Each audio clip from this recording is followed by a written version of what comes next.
The me generation set the laws in their own favor. They set interest rates in their favor. They picked all the low-hanging fruits in business, innovation, globalization. They kicked the can way down the road. They expect you to carry on their squabbles, boy versus girl, and they want your attention so they can feel young and cool still. They want you to take one of their sides or the other, to choose one, or else they shame you for being unloved, unloving, and grateful. Hillary or Trump. Their children try to use each other for ego trips. My generation, just as their parents did, but all the good stuff was taken a long time ago. Cute stuff, Molly, Poly, BDSM, and festivals try really hard to squeeze the same satisfaction the boomers got. Enable others to shine around you. If you love everyone, there'll be more love in the world. You can't cage a unicorn, we're a symbol of freedom. A unicorn is never late nor on time. Number 10. Never be afraid of change. Embrace it. You wouldn't be here now if you didn't change. Oh yes.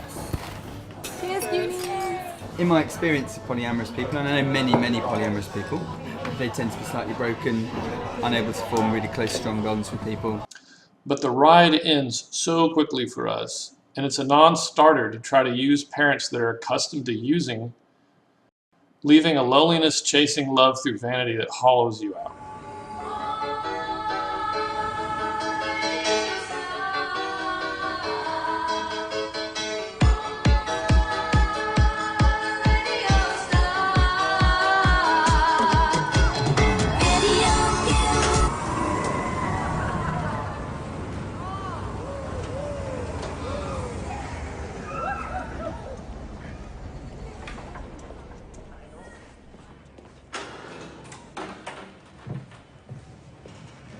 Girls keep attempting feminism, but there's so little to gain anymore working for boomer women who confuse employees for daughters, still wanting to take, not give. Boys without strong father figures give up on higher order behavior. Forget chivalry, they devolve into manipulation, red pill thinking. The survey of 1,000 boys found that 23% believe there is a perfect male body and that 6% at secondary school would consider using steroids to get it. 7% had considered skipping meals and 22% of boys at primary school said they feel pressured to look good by celebrities. Danny Bowman became so obsessed with how he looked he took 200 selfies a day. He felt so ugly he wouldn't leave the house and eventually he tried to take his own life. Girls escape to pseudo-lesbianism or they retaliate with harsh head games, taking the boomers' jealousy games to an extreme. Yes, Boogie. In the past, this information has been suppressed, but now it can be told. Every man, woman, and mutant on this planet shall know the truth about de-evolution. Oh, Dad, we're all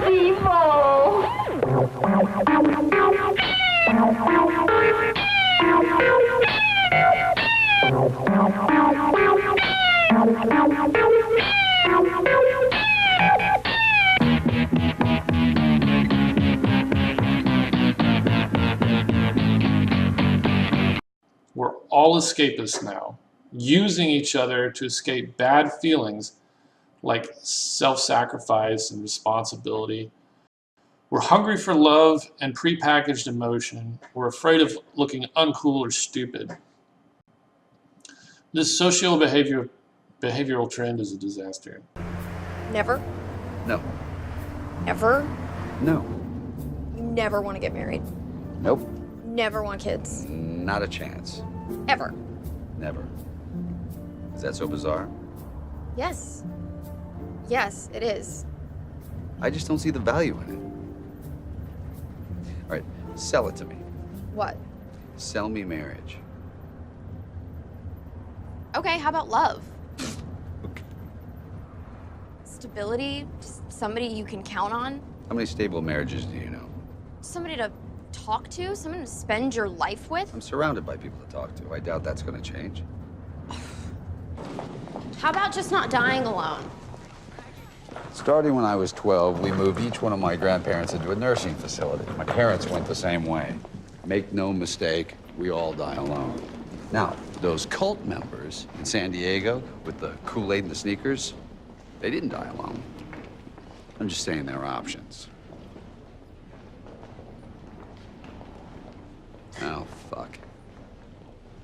Really? I don't like it anymore. Alex? What were you thinking showing up at my door like that? I mean, I wanted to see you. I didn't know you had a family. Why wouldn't you tell me that?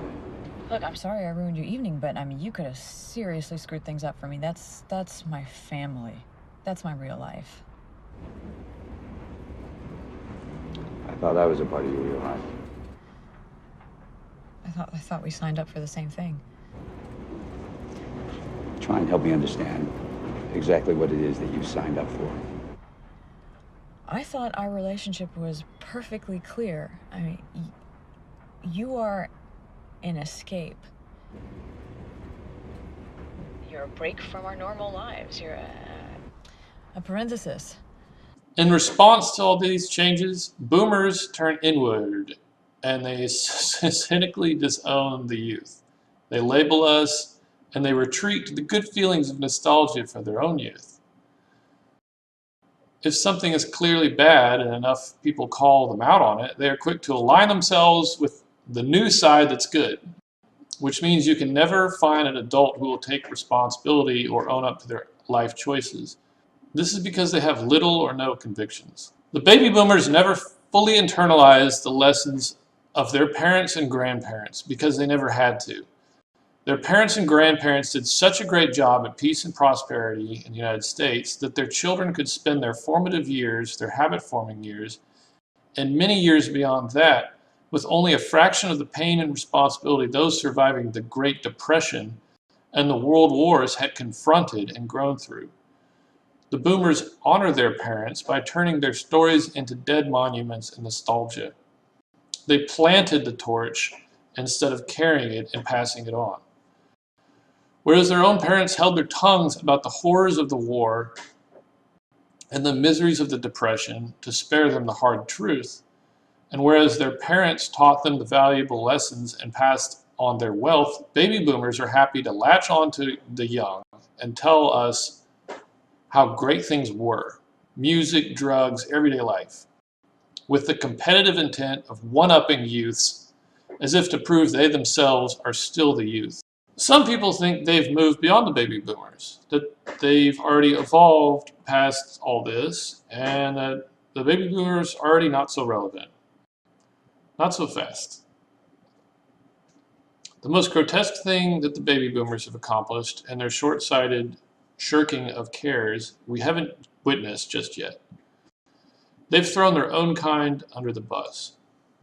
Starting with George Bush, public employee pensions were put into money market accounts. Those were gambled and are only propped up right now by more hollow money. As these boomers get older, their pensions are going to implode. Those home values they've built as equity will implode. They can forget about renting that second house as their kids, whom they did not raise with skills and work ethic, but avoided the kids with activities and pharmaceuticals. These children do not have enough homes into which the elderly baby boomers could move, nor do we have enough real jobs that we could support ourselves and a family and elderly parents. And Social Security never really actually saved money for later. So when the markets implode and the tax revenue that feeds Social Security goes with the markets, they'll lose that too. With all our technology, it won't be starvation in the streets, but it won't be a golden twilight either. Taking the long view, the United States revolutionaries were once a tight band of highly moral, hardworking, selfless patriots. Americans have changed. This story is very old, though. As Plato told it, a technologically sophisticated but morally bankrupt evil empire, Atlantis, attempts world domination by force. The only thing standing in its way is a relatively small group of spiritually pure, morally principled, and incorruptible people, the ancient Athenians. Overcoming overwhelming odds, the Athenians are able to defeat their far more powerful adversaries simply through the force of their spirit.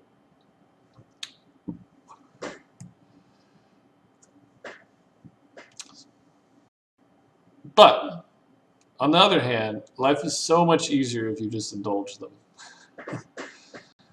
They'll pay you plenty for flattery. They love a good pet. And trying to hold up the columns of society is so uncool. It's so not fun. It's boring. These are new. Tell us, Sappy, darling. The 70s are back. Oh, does that mean you'll be voting Labour again, dear? Always voted Labour, sweetie. Anyway, I'm only talking about fashion. Thank God for that. I wouldn't want to go through that childhood again. Darling, may you buy me a cup of coffee, darling, would you, sweet? From the machine, darling. Oh, a Chappuccino. Cappuccino. Maybe I'll just kiss the ring and forget the slaving masses and never invite truth and consequence to the party. Their temper tantrums are legendary. You don't want that. And I want to feel great too. Pass the Williams and Sonoma catalog. I know my mother will love this one. Let's play at being grown-ups. Turtle shell glasses.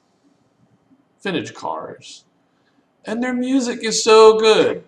Gen X music was like okay in the 90s, kind of whiny. But our millennial music is shit. No one has the courage to put a full melody into a song, and the Rockettes are copycat, unoriginal, uninspired, prepackaged, and feeble. There are no young men and women anymore, only girls and boys, featherweight flakes. Give me that old-timey rock.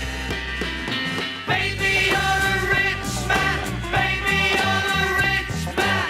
Baby, you're a rich man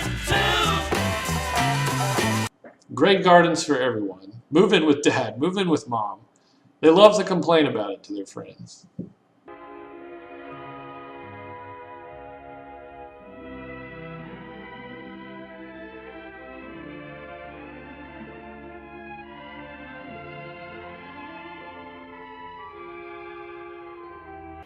Eugene Tiskevich, but Mother got rid of him in 15 minutes. You couldn't speak English very well. He'd only been here You 7 didn't years. try his cooking. He might have poisoned you the Sergio first likes night. his nephew. Nothing, but you want to marry a stranger? Very decent guy. Well, anyway, I think you were very cruel, Mother. He Well, came to I one of don't the think best it's nice. families in Poland. And he was related to the Obolenskis, and I think it's terrible that she wouldn't give Everybody. me a chance with Eugene Tiskevich. I think that was absolutely cruel. Where do you go? away. You want to marry me? Or you can go work for them and live in a Potemkin village. I bought it 10 years ago for $60,000. I could sell it today for $600. The illusion has become real. And the more real it becomes, the more desperate they want it. Capitalism at its finest. How much is enough, Gordon? The richest 1% of this country owns half our country's wealth, $5 trillion. 1/3 of that comes from hard work. 2/3 comes from an inheritance, interest on interest accumulating to widows and idiot sons. And what I do, stock and real estate speculation. It's bullshit. You got 90% of the American public out there with little or no net worth. I create nothing. I own.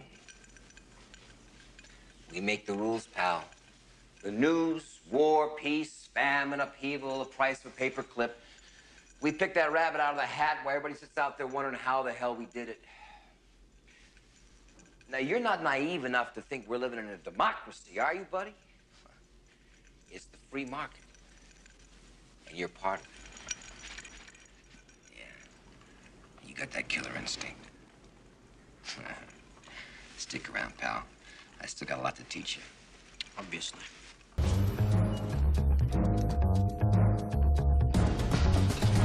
Move it!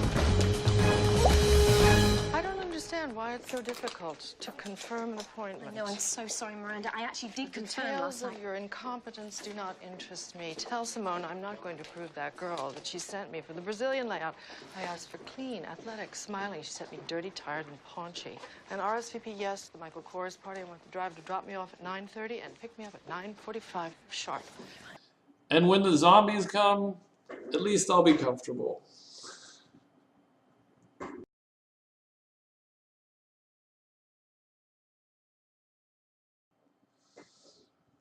No, but seriously, if you're a younger person, a Gen X or millennial, the healthy thing is to spend as much time as you can with your elders, with your grandparents, Multi-generational living is natural and it completes you.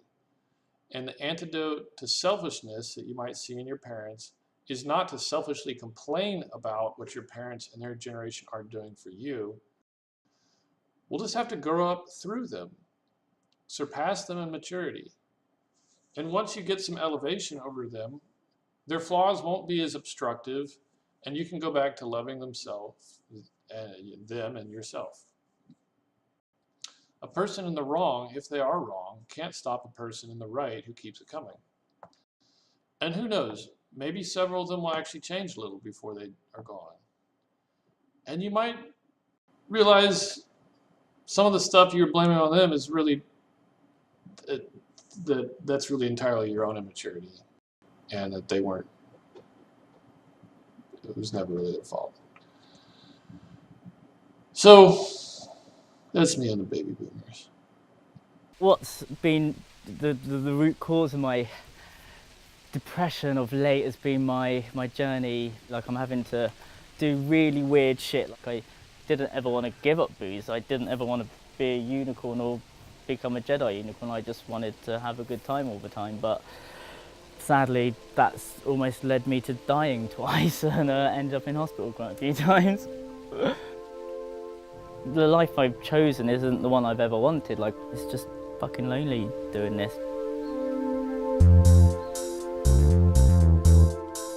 It's hard work being a unicorn all of the time. And I came to America, saw Xanadu, and that's all I wanted to do. Roller skate.